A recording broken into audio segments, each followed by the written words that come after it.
Well, good morning to those of you who are in California, and good evening to our friends in Spain and everyone else in between. Welcome to CCIS and our last seminar series of the year on various issues around migration. Today, we're very fortunate to have our former visiting scholar, Eva Sotomayor, who was a professor of psychology at the University of Jaén in Spain. She will be speaking to us on migrations and emotions, a three-dimensional analytical approach. Originally, this seminar was scheduled to be in person. It had to be postponed, so we're very grateful to her for taking the time to join us at this late hour of her time. So, without further ado, please welcome Eva Sotomayor.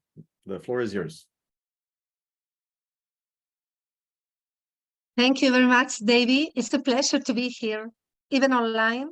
I thank the Center for Comparative Immigration Studies for giving me the opportunity to express my work here. It's a real pleasure. Before starting, I would like to show some images taken at the border of Tijuana, Mexico, at the Desayunador del Padre Java, another enclosed place. I am sure that the migrologists here present are used to images of this kind, but I am also sure that never ceases to impress us. It shows emotional feels, emotional that these people are feeling, emotions that we interpret that they must be feeling, an emotion that we feel when we see them. My presentation is about such an important aspect of the individual and society as emotions, how they are interpreted by the social science and their role in the field of migration.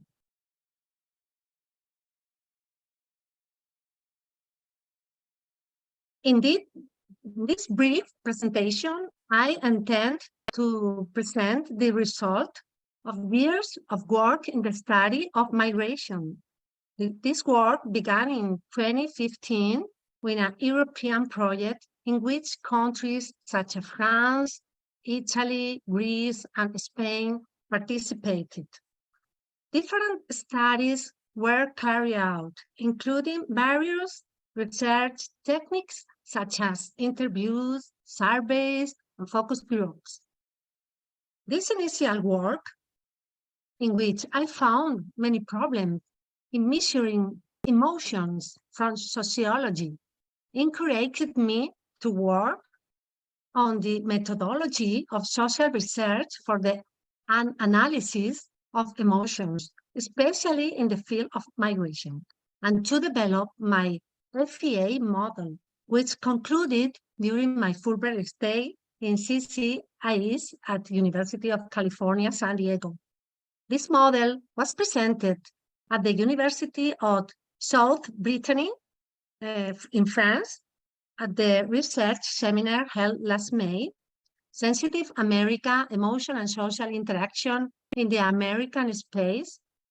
And today I would like to present it because it was really here that I worked on it in depth.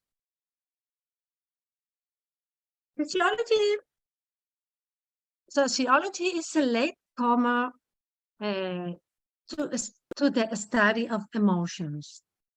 Although they have always been present as they are inherent to human beings and social relations, even though they have been taken into account, they have not been an object of study.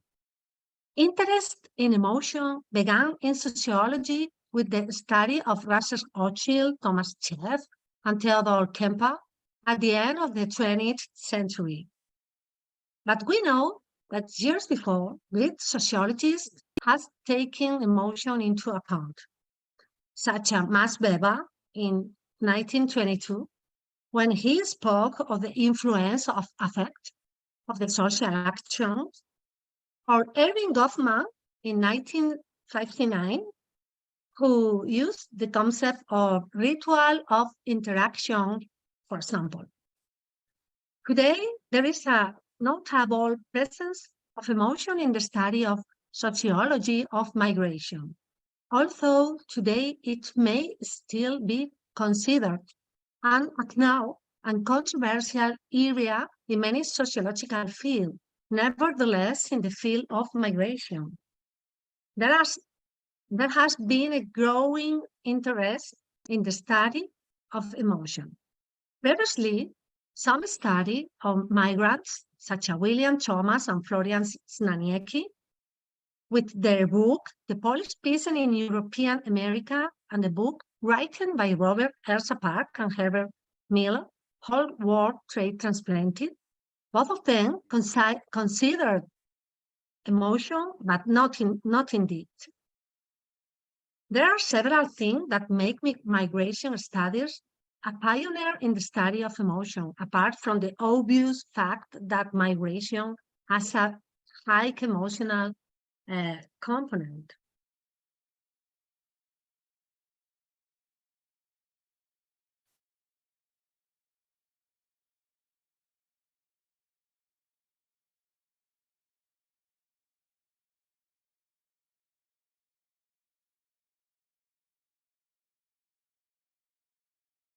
Firstly, because of the impact on emotional culture defined by Hochschild as a learning of human beings in the management of emotions in certain social contexts or others, which take on a central role in migratory processes. In the process of adaptation and knowledge of a territory, the expression of emotions and their meaning become a central element for migrants. And this has arisen in the interest of sociology. Secondly, because the focus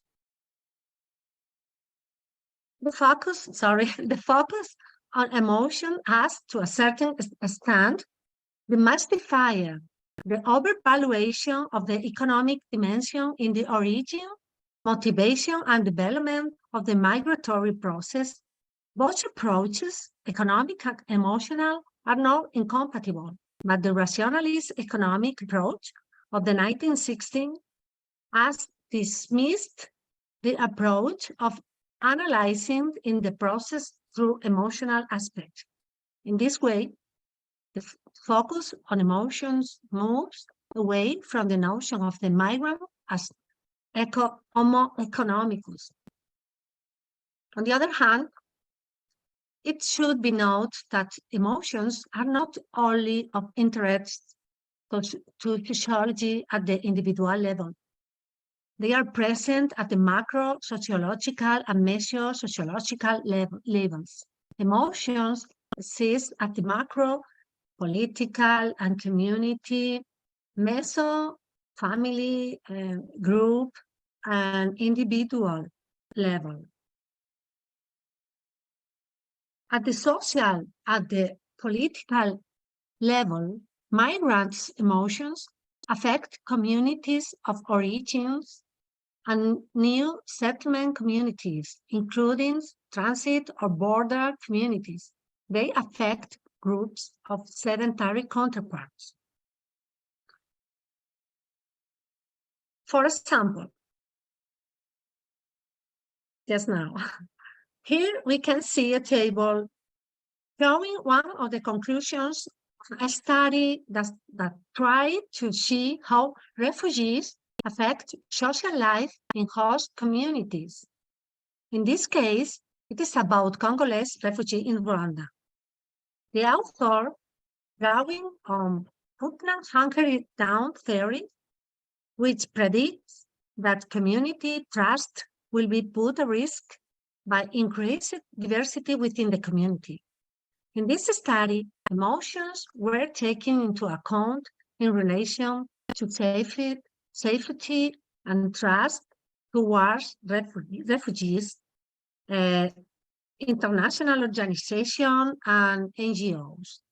These indicators were taken and essential to highlight subjective perspective on how local experience living near refugees. It is just one example of many others. The fact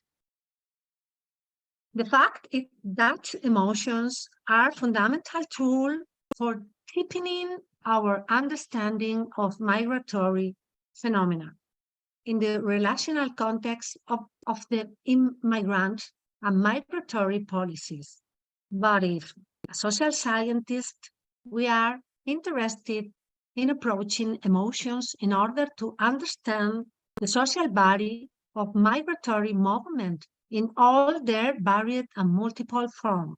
We have to ask ourselves following question: where to look for them? How to understand them? Social research offers us a range of tools that, through different methodologies, allow us to understand emotions. The proposal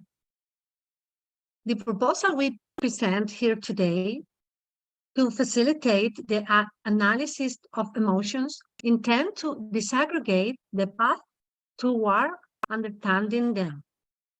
The FEA model disaggregates the observation of emotions into three fields or areas of analysis. The area of emotion that are felt, the second area of emotions that are expressed, and the third area of emotion that are identified. They are not a classification of emotion, but of way or level of observing them. It is based on the theory that the social context of the person has a great influence. On the generation, because I don't know if you, okay. Emotions are created and interpreted according to the prediction we make of the event that happened to us and according to our learning and socialization. For this reason, the brain not only identifies emotion by body sign or facial gesture, but also interpret based on past experience. In a social research context, the interpretation of emotion cannot be separated from these interpretations and the cultural context.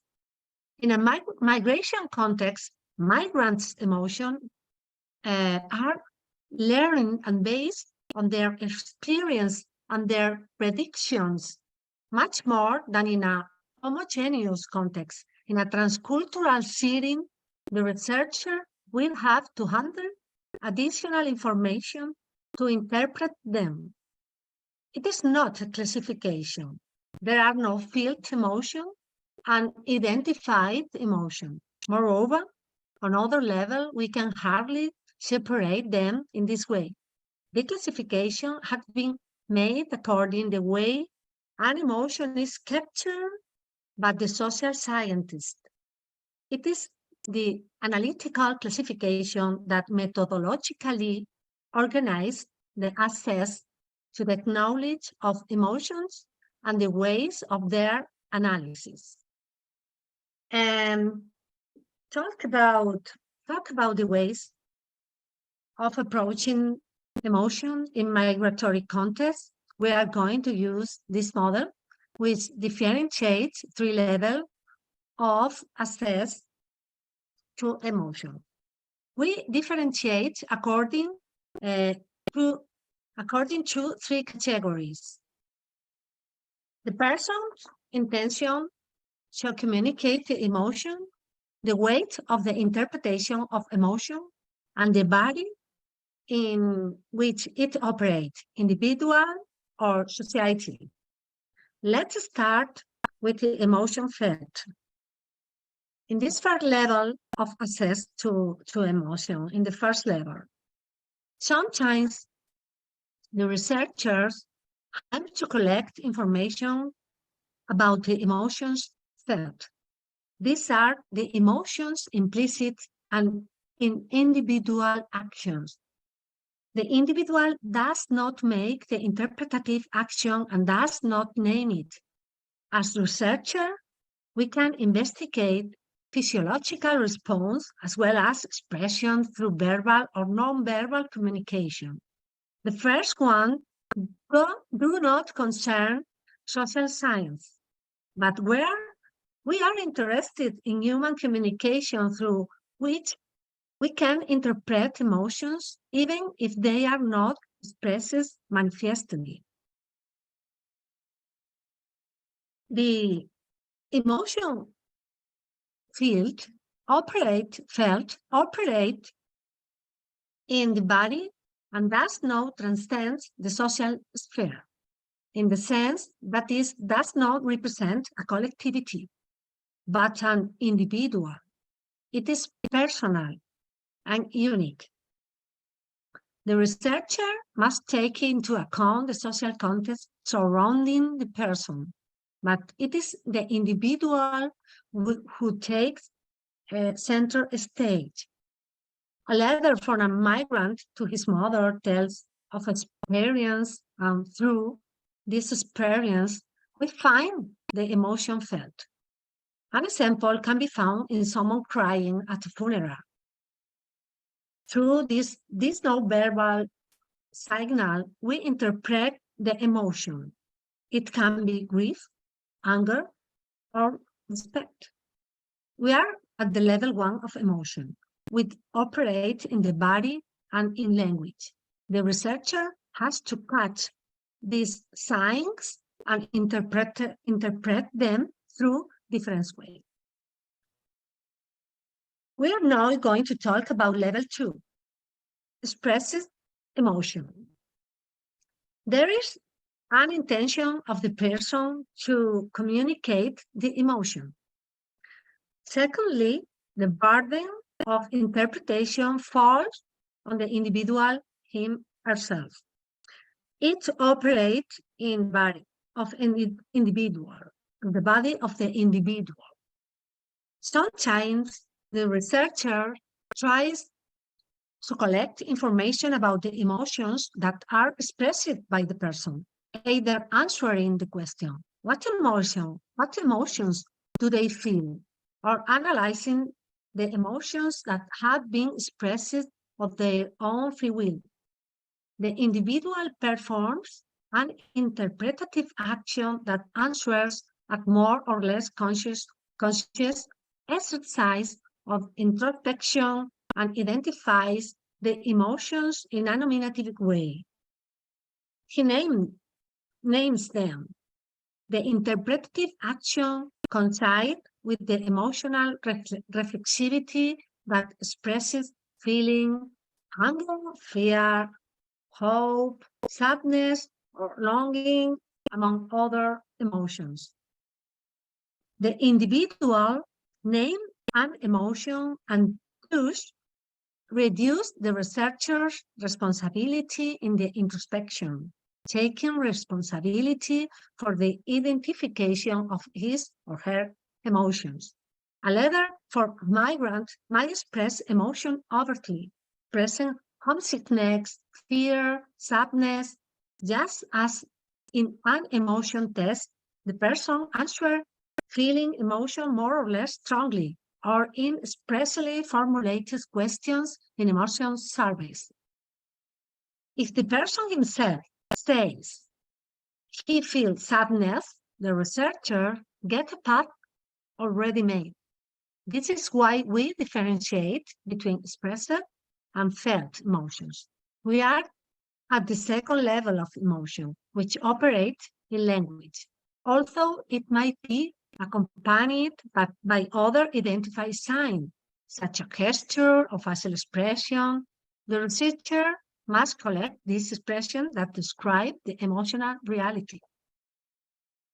Finally, I am talking about level 3, the identified emotion.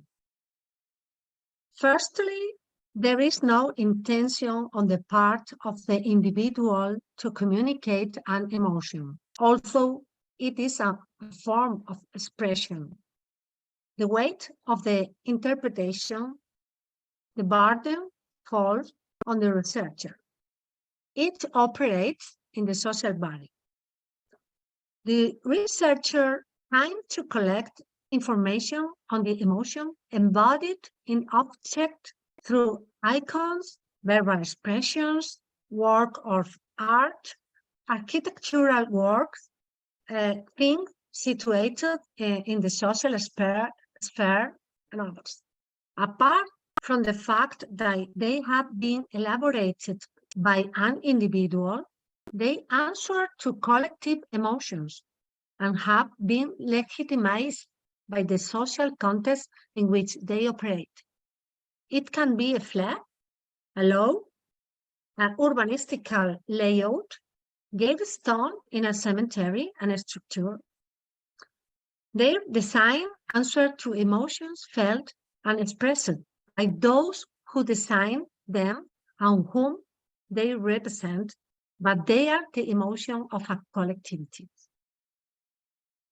Clearly,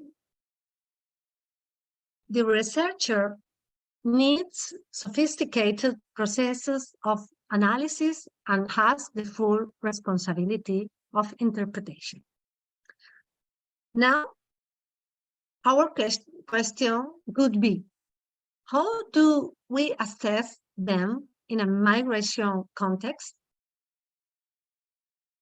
In the case of felt emotions, one way of knowledge about this type of analytical exploration could be introspection into the physiological responses of the individual. Using the bioinformational model proposed by Lang, for example, we could obtain information about emotions from physiological, behavioral, and cognitive responses. We could measure this through 3 dimensions: balance, arousal, and dominance. We could examine changes in the following physiological signals: heart rate, blood pressure, breathing, conductance, muscular tension, and skin conductance. But this could lead us to make many analytical mistakes, as well as being an unusual way for the social science in general, and sociology in particular. For the social scientists, the way to assess the emotions felt by migrants is through the narrative in an indirect way. Introspection in their verbal expressions and through non-directional language. An example of how the researchers explore the emotion field is the epistolary analysis of emotions, so well known in migration studies. Here are two fragments from a Praxis book on the sociology of migration, in which various emotions such as compassion and disgust are expressed. It is a book full of emotions. If you have read it, you will agree with me. I enjoy it very much, analyzing the emotion that these migrants said they felt. From the letter of a few years ago, communication moves to the continuous interaction of the mobile phone thanks to information and communication technologies. Contact is more fluid, immediate, and spontaneous, but emotionally charged.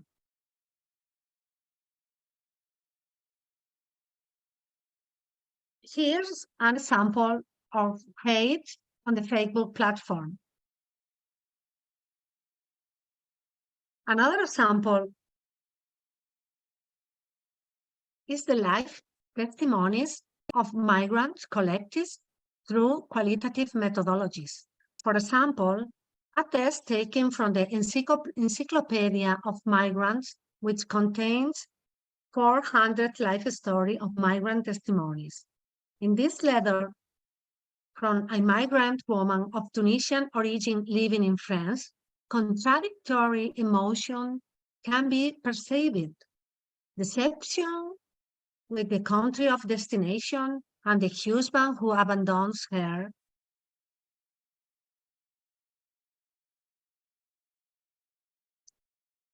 but there is no expression of sadness in her speech, but rather an expression of quietness for the context of freedom and rights.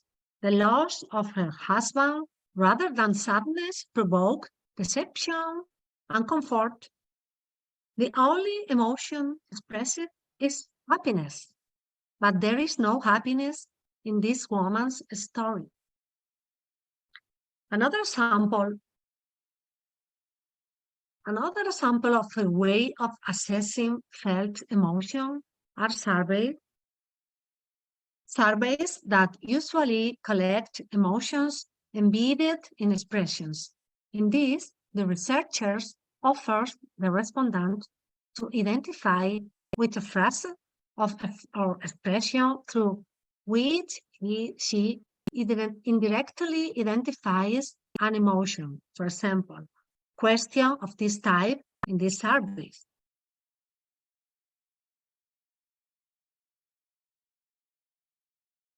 In field emotion level, the responsibility for interpretation falls on the researcher. The key to analysis is to employ a holistic contextual view with an interpretative exercise of connecting with reality, with other verbal expression using hermeneutics and confrontive narratives. In the case of the second level of emotions, when we access the emotions that are expressed and named by the respondent, we use tests and surveys. In this, we ask the person directly about one of several specific emotions. So we do not interpret their expressions or non-verbal communication, but we are satisfied with the answer. Yes, I feel ashamed, or no, I have never been afraid. In this type of emotions, the researcher must select the tool very carefully because the response may be conditioned by the individual's choice of options. Here are some examples. Robert Polaknik created the emotion wheel to help people identify and label their emotions. The emotion wheel uses color to represent discrete emotions and combinations of emotions. Use its gradient to express intensity and use geometric shape to reflect the polarity or similarity of emotion. Another classification is the Geneva emotion wheel, which is an instrument for measuring emotional reaction to objects, events, and situations. The respondent is asked to indicate the emotion he or she experienced, but choosing intensities for a single emotion or a combination of several emotions from 20 different emotional families. A sophisticated and a novel method adopted from psychology and medicine is the experience sampling methods. The advent of smartphones, apps, and wearables have made it possible to integrate this methodology into real life and real time. Experience sampling involves collecting real-time data on people's emotions and experience on their natural environment. This approach typically uses mobile devices to ask migrants to report at different times of the day on their current emotional state, activities, and contextual factors. Expressed emotions are also collected through survey questions such as when the world value surveys asks about happiness. Taking all things together, could you say you are very happy, rather happy, not very happy? Is only an example I cover. Let's go now at the identified emotions.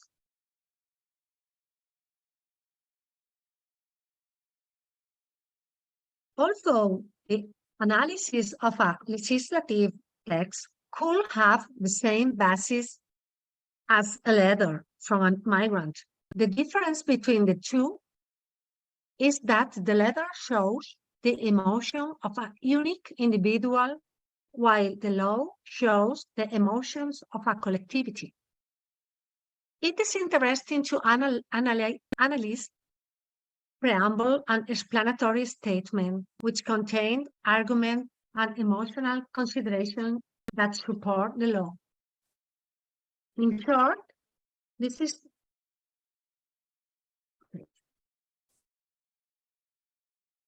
for example, the 1981 Constitution of Honduras showed policy of hostility towards foreigners. Article 30 to 33 refer to the obligation they have once they enter the territory. Note the emphatic and or repetitive use of the word. No obligados bajo pena perder el derecho.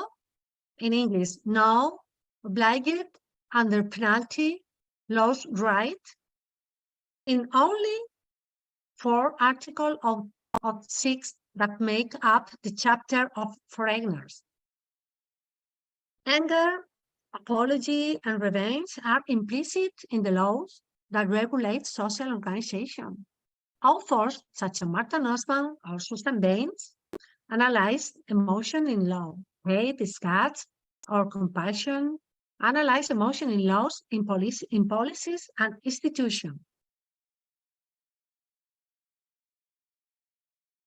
Here remains today Caminito, the street Turner Museum with its tall houses of wood and sheet metal that were painted in colorful tones, evoking diversity, nostalgia, the stress of overcrowding and poverty, but also the happiness of carrying one's pain. The physiology of image also generated very interesting research tools for this level. It is based on the premise that images are a powerful means of communication and have the capacity to transmit emotions. Some techniques are visual analysis, which involves analyzing elements such as composition, symbolisms, context, and visual narratives present in image. This research how image represent and construct concepts of race, gender, social class, and other social identities. Analysis of visual culture and media analysis are also useful. In short,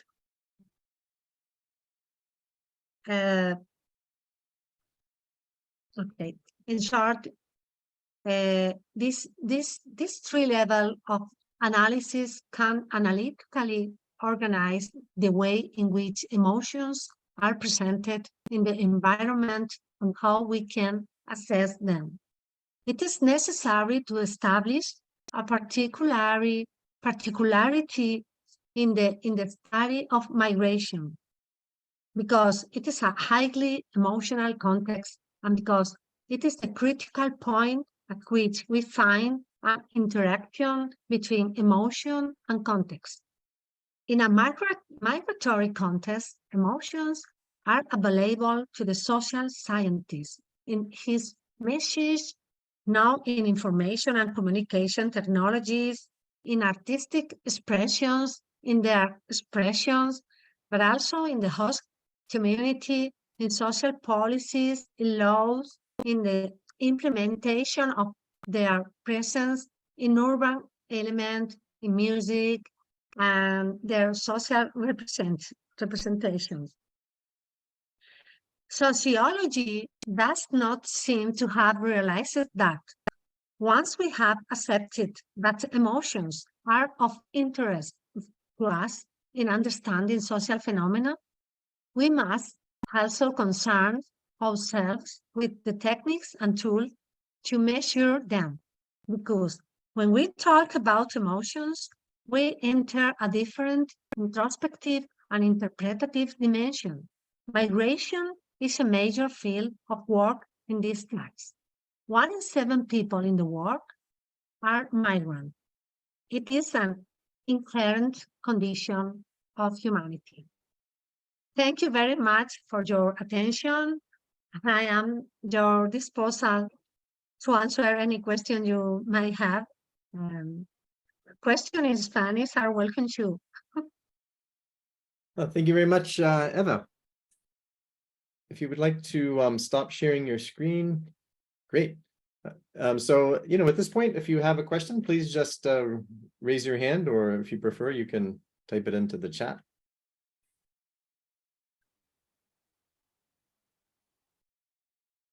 Yes, go ahead, Galia. Thank you for a very interesting overview, very fascinating. So I was hoping that you might explain the value of emotion, I assume, in terms of predicting integration patterns. That's my sense, is that the values that you are looking at are very important to the integration and how we look as researchers at the propensity for migrants to integrate. Have you come up with any method to link the emotions that migrants might feel, express, and so on in terms of their integrative success? Yes, yes. Okay. Okay. Dalia, if I have understand you that you ask me for some method to link the emotion, the value of emotions in the migrations. Mm-hmm. To integration in the whole society. Okay. Okay, yes, I understand what you're asking. Although I'm not sure I have the answer, I'll give it a try. Okay, the emotions, I think that very interesting for the sociology and the migration studies, because there is a high value in the way, in the side of emotions question, not only the economic question. The integration is if a society needs to integrate other society, other person, different person, need to work with the emotion. For example, the social workers need to integrate some people who came to other societies, to other places. And it's necessary to work with the emotions, but this is in the other level, in the level of social work. The sociologists study how the societies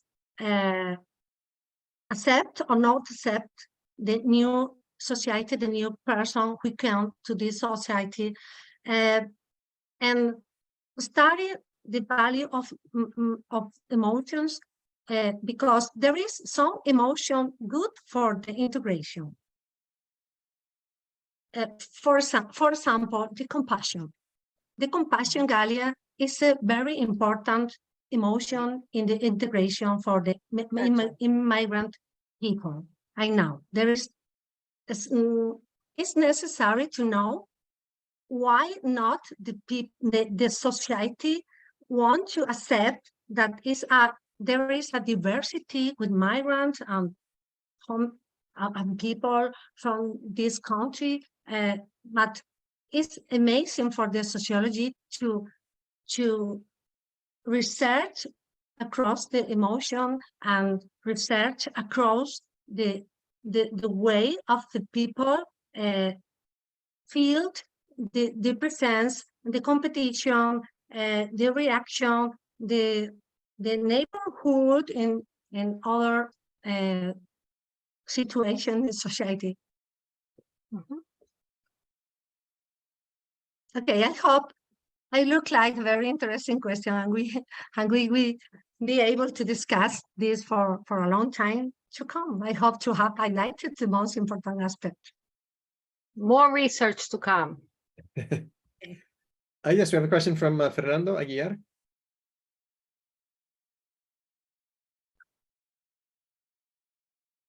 Hello. Thank you very much for your talk, Eva. I enjoyed it very much. I wanted to ask why there is a slow shift from a more economic approach to migration to one that also takes into account the emotional aspect. What is the reason for this, we can say, emotional turn? Why the interest in emotions are increasing more and more? Okay. It's looked like a very interesting question to me. In my opinion, there is no single approach to explain migratory movement, but there have been periods in which some have cooperated more strongly than others. For example, the rationalist approach of the 1960s that I am talking about. This approach argues that people make migration decision based on a cost-benefit evaluation of the available option. Individuals are seen as rational actors seeking to improve their welfare and maximize their economic opportunities. People are seen as migrating in search of better employment opportunities, higher wage, better living condition, or to escape poverty and lack of opportunities in their places of origin. It is a rationalist approach because it assumes that individuals make rational decisions when evaluating economic and employment conditions in different places and chose to migrate when they consider that the benefit outweighed the cost. I don't know if you remember the rationalist the rationalist approach that began in the late 19th century with the demographer Ravenstein's explanation of human migration. One of the conclusions of his work was that migration was economically motivated and excluded all other variables. Also, Gary Baker from the rational choice theory with his work, a theory of the allocation, Gary Baker consolidated the rationalist approach. Nowadays, these approaches has been criticized and have been complemented by alternative approach. Some argue that the rationalist approach tends to simplify the complexity of migration processes by focusing exclusively on economic aspects and not taking into account emotional, social, cultural, or political factor that also influence migration decision. Anyway, the economic and emotional domains cannot be divorced in migration studies. Do domestic migrants in the Philippines decide to leave their children behind because of the money migration promise, or because of the love they feel for their children and the desire to offer a better life? The answer is probably both of them. With remittance, they send home and body they love. In other words,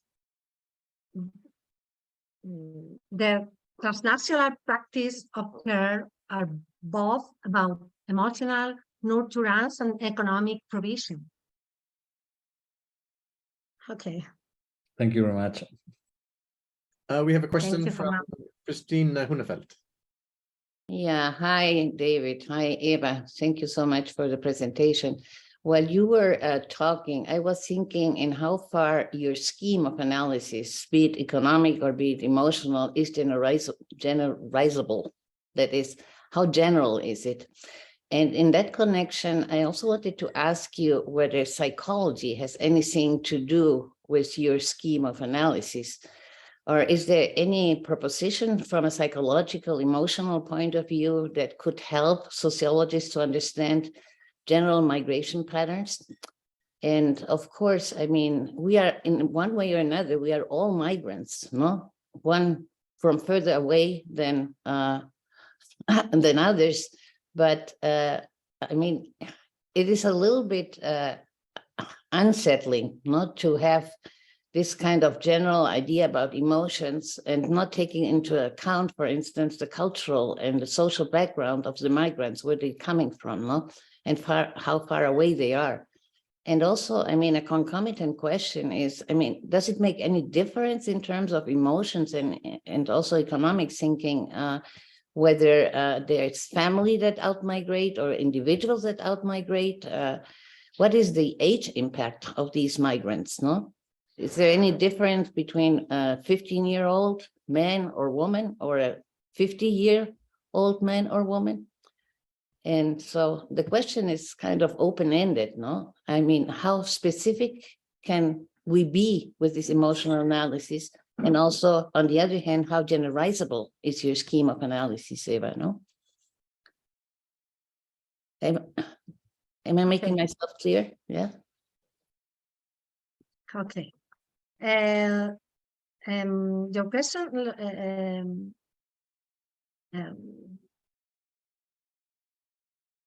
these are issues that make me think, and I think improve my work. So I am very grateful for your comment. The first part of your question asked me if what place occupied the psychology. We are not only migrologists, but also methodologists, and we are very interested in how to assess social reality. We have used the sociologies, but we pretend to access to the emotion across the sociology or the social science, anthropology, political science. It is not classification on the type of emotion. There have been differentiation and taxonomies of emotion proposed by experts in psychology and cognitive science that we sociologists have taken to investigate them. For example, basic and complex emotion or positive and negative emotion. Our model tried to open ways for research. It's not the same if the person tacitly expresses an emotion, for example, that he or she feels nostalgia, and if the researcher tries to recognize a person's emotion in a letter, in writing text. In the first case, the interpretation of the person's emotional state is made by the person herself or himself. This is the emotion expressed. For an emotion to be felt, it could have to be a very evident bodily expression. For example, a migrant crying when saying goodbye to his family. But what if we interpret that emotion as grief, pain, and when asked, we find different emotions such as anger, hope. The psychology is very, very important for us, but not is the focus of our intention. We need the psychology, but we try to establish a new path to acknowledge the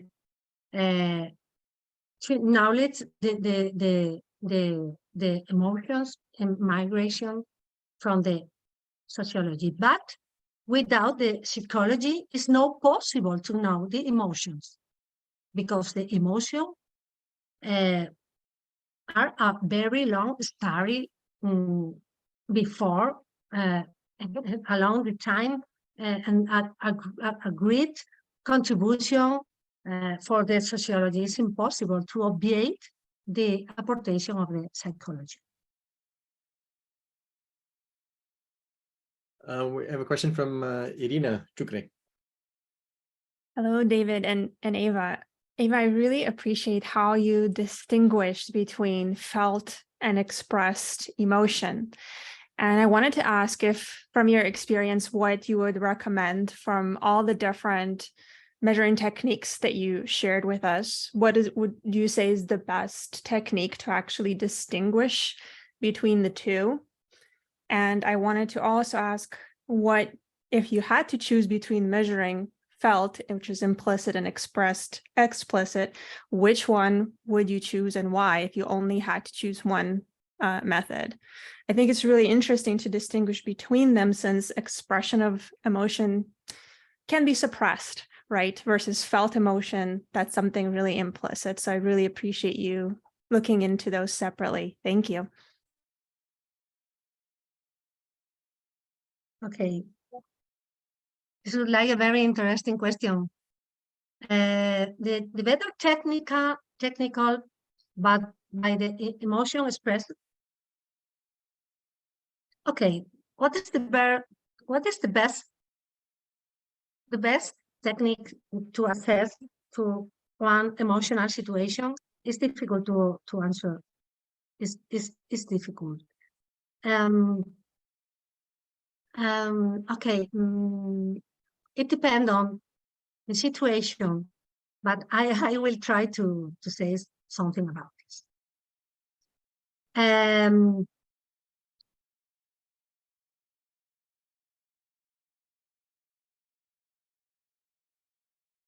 In order to analyze the level of identified emotion,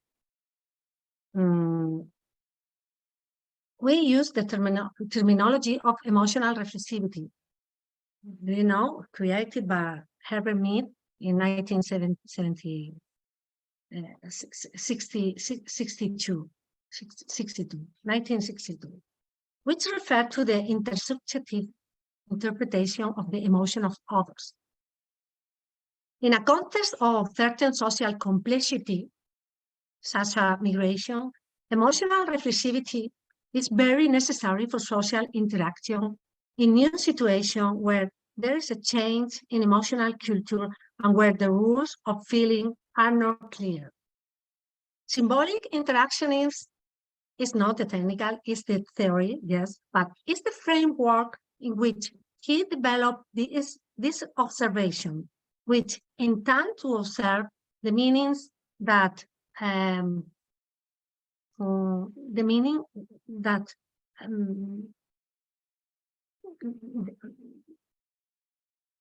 oh yeah, I don't know how intend to observe the meaning that we ourselves give out to our emotions and also to others. The purpose of the researcher is to externalize this reflexivity or to capture the emotions present in the product of human action, music, culture, icons. It cannot be successful unless a connection is made with the cultural and emotional code of the context. In the emotional expression, there is an express intention to communicate the emotion. Is there not an intention to communicate an emotion in a wall painting? The answer is yes, but it is not the main objective. The test may answer a demand, a claim, but it could not be an expressed emotion unless it was not something like, we are sad. In that case, it could be an emotion expressed by the collective, but it could not belong to the individual level. It could be interesting to think about that possible discussion. For the photo elicitation is a research method that involves the photo elicitation is a research method that involves the use of photographs as stimulus for gathering data and generating insight in qualitative research.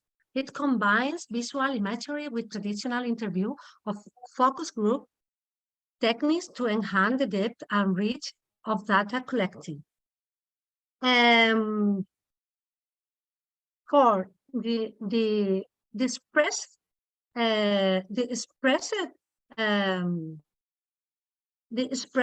emotion, the surveys collected the emotion that the people say is a good way to in order to the people respondent answer the question and thinking about their question. If you do an interview in depth, you have a conversation with the person, and you must research the emotion field, because it's difficult. One person said you, I feel sad, I feel nostalgia, unless you ask, are you sad? Do you feel nostalgia? For this reason, I prefer to assess to the emotion field by the interview in depth in a conversation, and prefer the survey in the emotion expression, because the responsibility of the thinking of this emotion is of the individual. And this is for one reason. The reason is the emotions are not universal. This is a very important question. The emotions are not universal. A facial expression can provide the basis for an inappropriate interpretation. The social and cultural particularity of the activity of society is seen by the existence of emotion or feeling that are not translated in other place. Some categories of emotion exist only in certain culture. Let us talk about the emotion liget. Liget, do you know liget? Which is the experience of intense and euphoric aggression that is felt in the Ilonggot of the Philippines, and it's not known or named by any other society.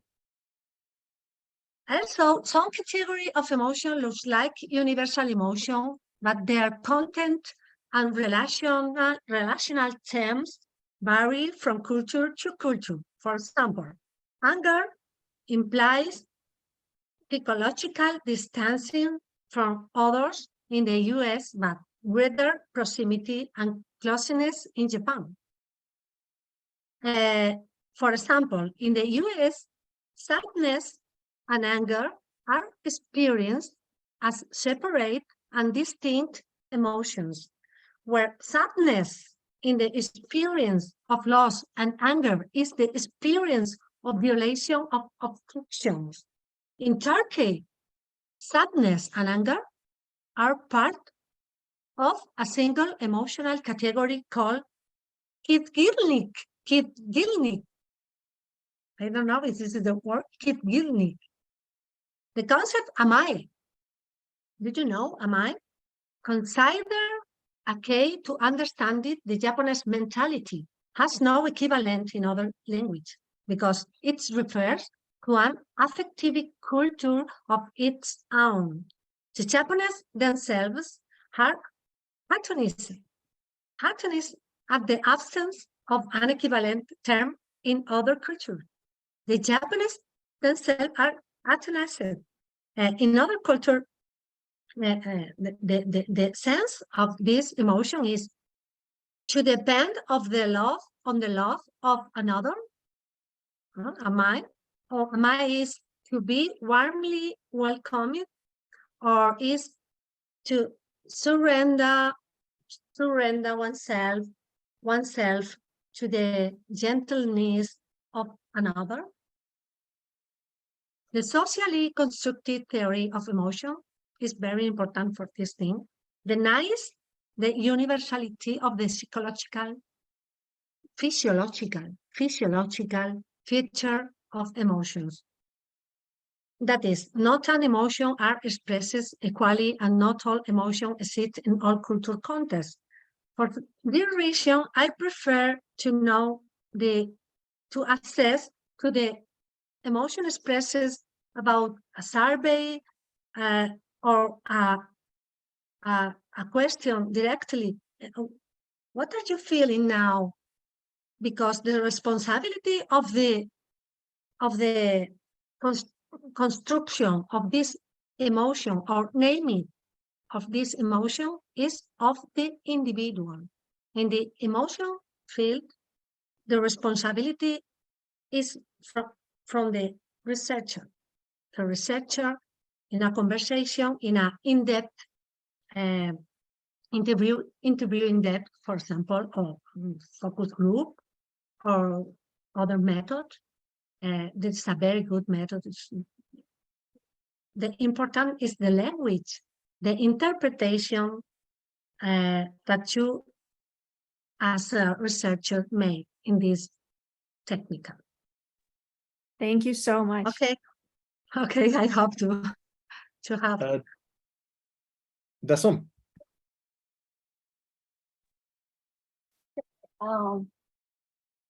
Hi, Eva. Thanks so much for your talk. Actually, you just touched on the many of the points that I want to raise. My questions were mainly in terms of like how to interpret the gaps between the felt and expressed emotions, because I think at least in the field of migration research, like it's common to expect those to arise because like migrants engage with like different identities, belongings.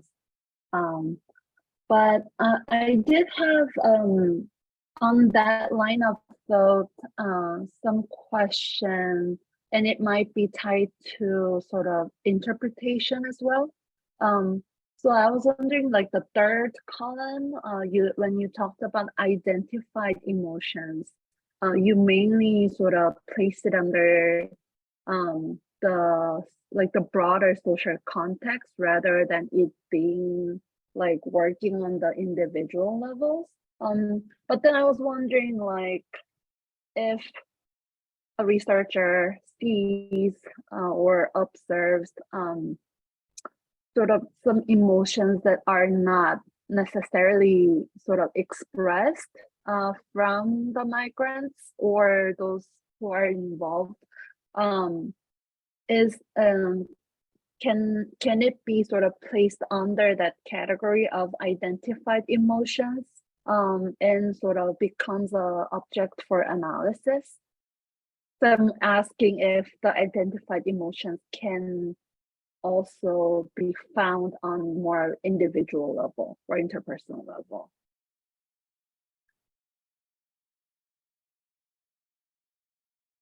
Oh, did it come Okay. through?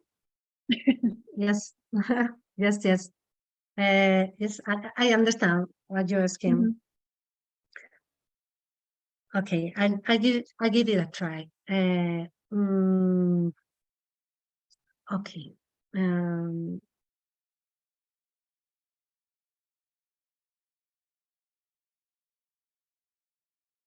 The what differentiates, identifies emotions is the body that generates the emotion, which in the case of identified emotion reside in the collectivity. The difference between the emotion field and the emotion expressed, the first difference is that the two ones is from the individual emotion, and the identified is the emotion of the collectivity, from the collectivity, not of the level, individual level.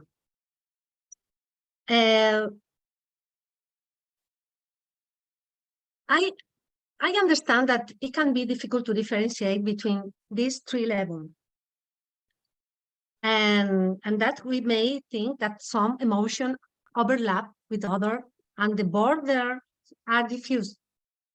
We have actually been thinking about this a lot, and all contributions are welcome because we have to continue thinking. But I interpret the emotion field in all the emotion identified in the reality. When I can watch a wall, I can watch a law, I can read a law, I can a picture, but it's made by individual. But if the picture is of one situation of social situation, if the wall is reflect the emotion of a collectivity, a person will live in collectivity. Not only is the expression of the individual, not always is the expression of a collectivity, because it's necessary to be legitimized in order to be ubicated in the third column in the emotion identified. It's necessary to be legitimized for the collectivity, but it's made on individual. The law, for example, the law is very interesting to understand the law in the emotion. It's very interesting. For example, there are authors who have done this, such as Susan Ban in her book The Passions of Law, Marta Nussbaum, who has extensively researched the role of emotion in human life and their relation to law and justice. Her books help people obtuse the intelligence of emotion. I explore how emotions can inform ethics and legal theory.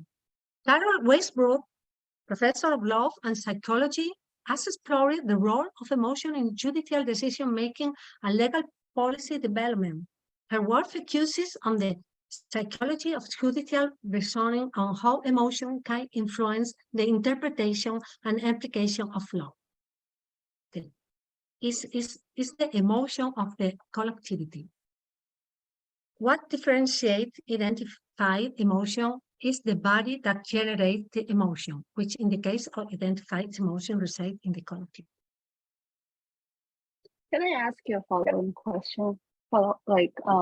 Related to that, I think I might be sort of thinking more in terms of actually sort of like measuring or sort of seeing the emotion play.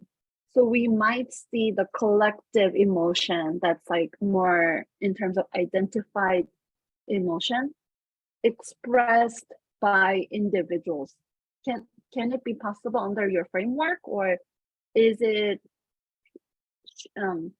should it be I guess I'm having a difficult like understanding in terms of like the body that you're mentioning. So can the individuals be the expressor of the collective emotion?